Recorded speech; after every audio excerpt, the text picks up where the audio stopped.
Ms. O'Connell did get my attention first, and we will take this in order of as best we can manage things. So, point of order. I move to challenge the chair's ruling on that, please. Oh, snap.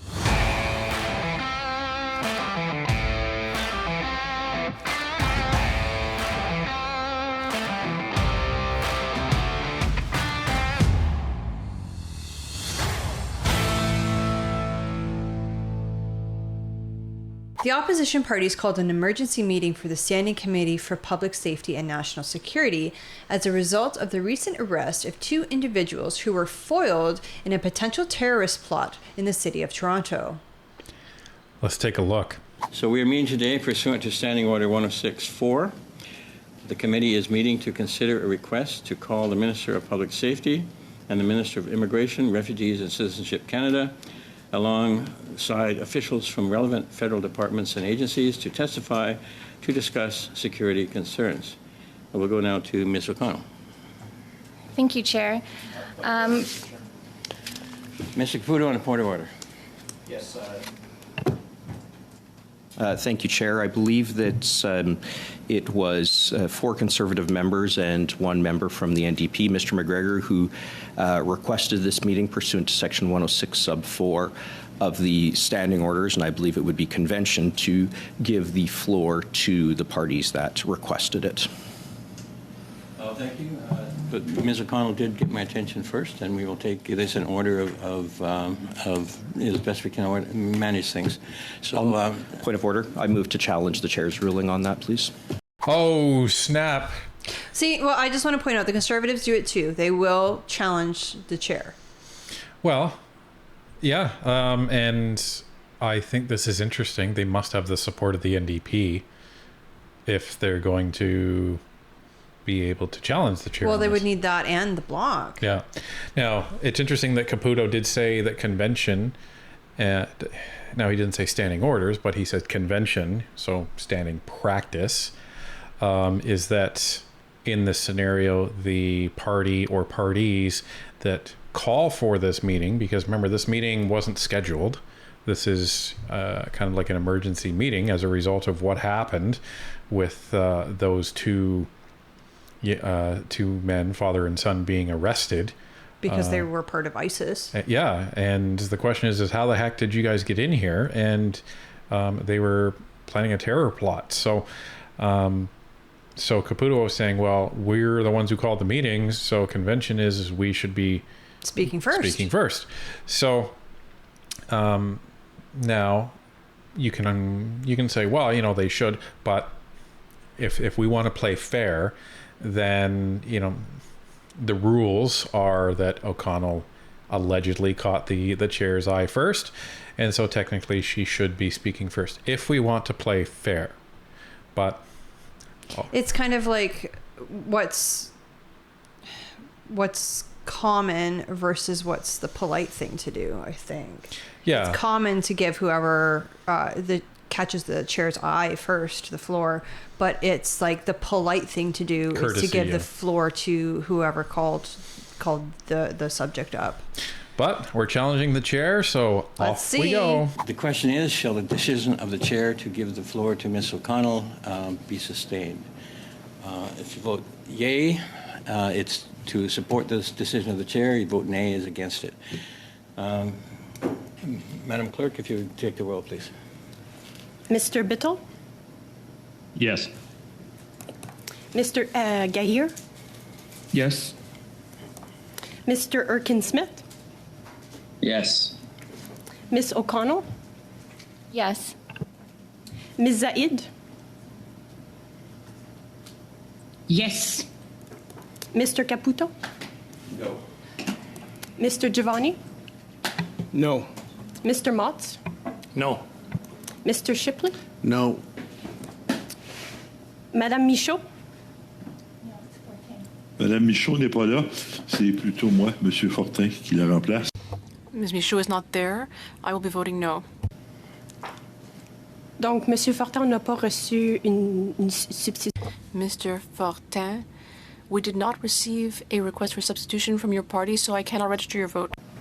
Yes.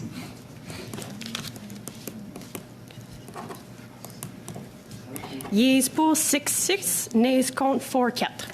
So I can't be sure, but it sounds like the bloc didn't request for a substitution properly, so their vote doesn't count. Anyhow, it ended up being 4 versus 6, and so the decision of the chair is sustained, and So McConnell it gets to... sounds like the NDP voted with the Liberals again. Yeah, Boohoo O'Connell gets to talk. To move, and I have copies for the benefit of committee, that pursuant to Standing Order 1082, that the committee invite as soon as possible the Minister of Public Safety, the Minister of Immigration, Refugees and Citizenship Canada, and relevant departmental officials to discuss the foiled terrorist plot in Toronto, the security screening process in place to review permanent resident and citizenship application to ensure that individuals who have engaged in acts of terror are unable to enter Canada, and why Ahmed Fuad Mustafa El Didi was admitted to Canada. And I have copies in both official languages. It was distributed. So there is a motion on the floor.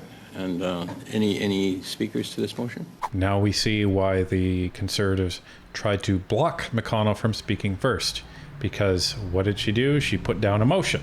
Now, sounds like a motion that is reasonable because it's asking for the Minister of Immigration. It's asking for the other relevant ministers and the relevant parties. But it sounds like the Conservatives wanted to speak about something else or move one of their own motions. And they don't get to right now because... You can only have one open motion at a time. Correct. So now they have to deal with a Liberal motion. Right. So if the Liberals decide that they want to filibuster this entire committee on their motion, well, then the Conservatives don't get to put forward their motion. Now, we haven't seen this, so we don't know what happens, but it is a possibility. Mr. Caputo? Yes, Mr. Chair, I'm just wondering if we could have a minute or two to review the motion, please. Yes, we'll suspend for a couple of minutes. Meeting suspended. So they suspended the meeting for approximately half an hour. Yeah. 2 minutes to half an hour. 2 minutes turns into 30. Now the question is who was delaying who here? Was it the Liberals that were taking their sweet time to come back to committee, or was it the Conservatives that was taking up all the time reviewing the motion? Well, and unfortunately we don't know because they cut the camera and put on the violin music. Yes, which, you know. We can't show you because last time we did, YouTube got very mad at us. Yeah, and plus, I think everybody has better things to do than listen to 30 minutes of Parliament music. So anyway, we're back to committee. Let's see what happened. So we have a motion that was made by Ms. O'Connell, and some of our colleagues have taken a few moments to review it, and so at this point we're looking for debate or a vote. Mr. Caputo. Thank you, Mr. Chair. I would move an amendment to the motion put forward by Ms. O'Connell. My understanding is that this will be supported, I hope, by the all opposition parties. I have provided a copy to Madam Clerk in reference to this amendment, and this amendment would state after Citizenship Canada, or pardon me, the Minister of Immigration and Citizenship Canada, and add former Minister of Public Safety and current High Commissioner to the United Kingdom, Ralph Goodale, Commissioner of the RCMP, Michael Dehem, Interim Director of CSIS, Vanessa Lloyd, President of the CBSA, Aaron O'Gorman, Deputy Minister of Public Safety, Sean Tupper, Deputy Minister of Deputy Minister of Public Safety, Sean Tupper, Deputy Minister of Immigration, Refugees and Citizenship Canada, Dr. Harpreet S. Kocharan, and relevant department officials, and then adding later after enter Canada, comma, and then adding how Ahmed Fuad Mustafa El Didi was admitted to Canada, and insert obtained citizenship. So this is why it took half an hour. So it was the Conservatives and the opposition parties that were doing back channel negotiating on the amendment. So it sounds like they've added a laundry list of other people that they want to speak to. Including Erin O'Gorman. Yeah, that's going to be fun. We've seen her before for ArriveCan. But this is going to mean there's going to be several meetings, because that's a lot of witnesses. Mm-hmm. You have the head of the RCMP, Michael Duham. You have the former Minister of Public Safety. Interim CSIS Director Vanessa, I didn't quite catch her last name. Yeah. And other deputy ministers, that's head of different agencies, and other relevant people. This is in addition to the ministers.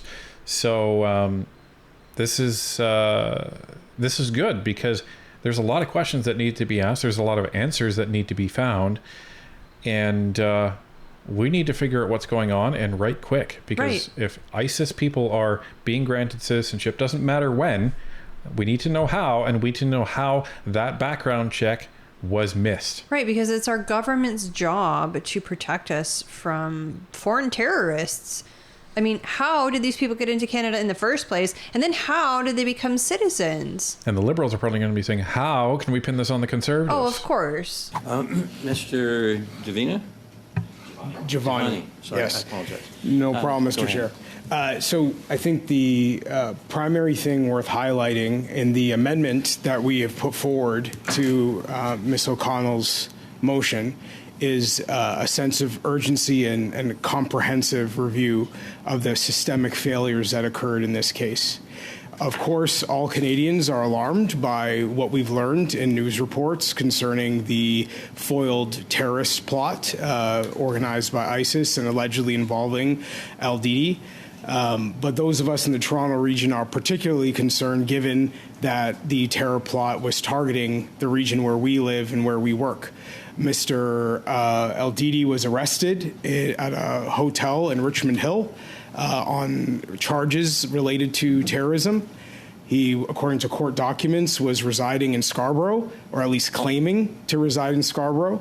So our communities are very concerned, and the urgency that is affirmed in the Conservative motion, amendment to this motion is critical to reflecting the concern that the broader Canadian public has, but certainly in the Toronto region in particular.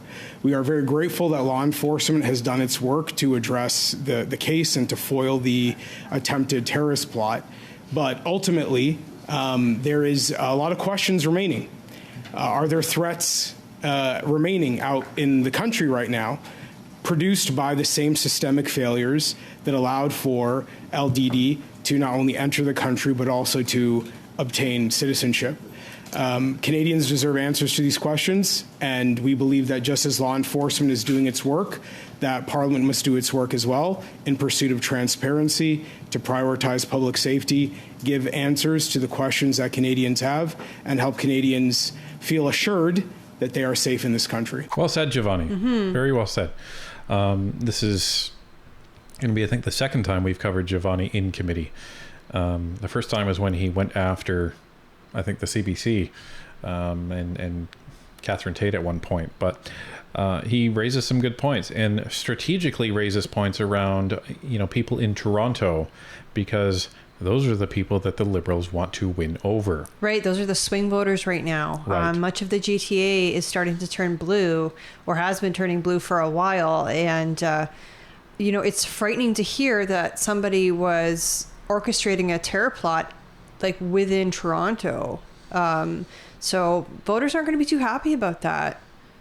Well, and Toronto contains what they call, if you don't know, battleground ridings. I know a lot of you that pay attention to politics, you know what that means. But for those of you that don't, a battleground riding is essentially a swing state. It's going to be a riding in which the parties are fighting tooth and nail to try and win the voters over to their side. It's not typically a long-held riding of a particular party. Like Toronto St. Paul's was a really, really long-held riding of the Liberals. Yeah, it was Liberal for 30 years. And all of a sudden it became a battleground riding. So, but look at the GTA. There are battleground ridings all over the place now where, over the last 10 years, they've been pretty safely held in Liberal hands. So this is going to be a very important issue that the Conservatives are going to be driving home for the people of Toronto, no doubt. Ms. O'Connell, and note that we are debating the amendment at this time. Thank you, Chair. We are supportive of these amendments, and as my original motion and our motion indicated, as well as Minister LeBlanc's public statements, that indeed Canadians deserve answers, and including a response in a letter to Mr. Caputo just yesterday from the Minister explaining exactly that we are committed to providing this information. And so we welcome the opportunity to have these conversations. I think it's important to note as well in these conversations that the commitment to our national security is paramount. And in fact, I am very pleased to see the Conservatives finally realize that their cuts have consequences. And previously under the Harper government, when they cut more than 1,000 CBSA employees, at the time, the president of the Customs and Immigration Union said, quote, "There will be little and in some cases potentially no investigating or surveillance being done to keep these criminals out of the country and out of our communities." Fortin also said, if the government doesn't change the course and withdraw its plan to implement these cuts, the federal government will be putting the national security and public safety of our communities at risk, end quote. But you guys have been in government for 9 years, so surely you fixed it, right? And there it is. There it is. Let's see. It only took about 10 minutes of actual time, about 40 minutes of committee time because there was a little delay in there. But yeah, she didn't wait long. Didn't wait long to blame this on Harper. But I don't think they know yet whether this individual came in under Harper or whether this individual came in under the Liberals. I don't know if we know. Like, I can't speculate. I don't know either. Based on the tactic that the Conservatives and the opposition parties are taking, that says to me that they have a strong belief, if not foreknowledge, that this guy entered in under the Trudeau government. I mean, it wouldn't surprise me just with their open border policies. They let anyone and everyone cross at Roxham Road.